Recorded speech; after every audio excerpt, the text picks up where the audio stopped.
Dans la salle Makutano de l'hôtel Sultani de Kinshasa, que les cadres du Fonds de promotion de l'industrie FPI ont débuté le mercredi 4 février 2026 la formation des formateurs sur le nouveau logiciel de gestion intégrée ERP.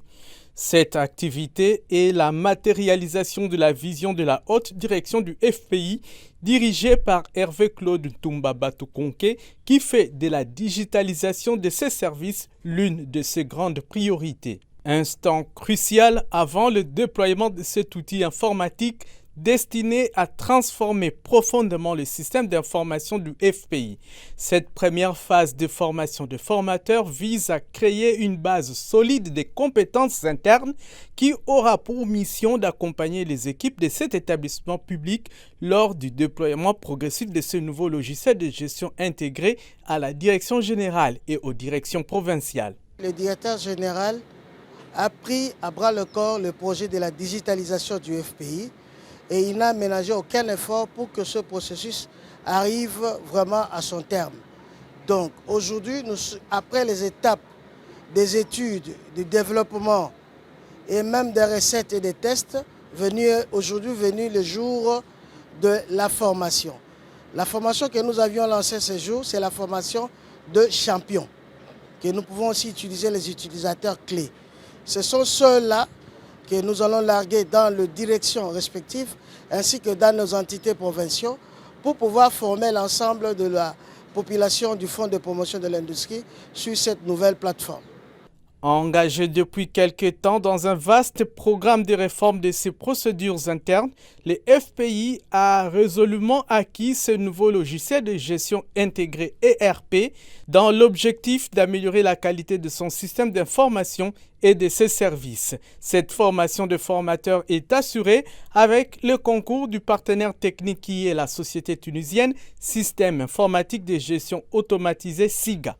Celle-ci a gagné ses marchés à l'issue d'un appel d'offres conforme à la réglementation en vigueur en RDC. L'objectif, c'est la formation sur le nouveau système d'information. Et on a comme objectif pour cette phase-là, c'est améliorer l'organisation et les méthodes de travail et approprier tous les utilisateurs d'un moyen de travail digital. Durant cette première phase, on a pris le système d'information se compose principalement en trois grands modules.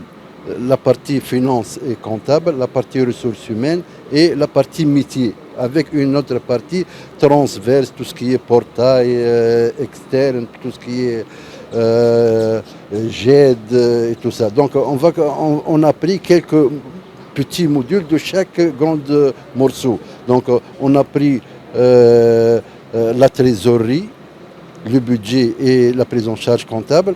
On a pris pour les ressources humaines la paye, l'évaluation par objectif et on a pris pour le métier, on a pris la supervision et la TPI. Il est impérieux de retenir également que la procédure suivie se penche sur une approche progressive. La première phase concerne les cadres du siège administratif et des provinces regroupées à Kinshasa et la seconde va se dérouler de façon décentralisée par regroupement géographique en vue de former les utilisateurs clés au plus près du terrain.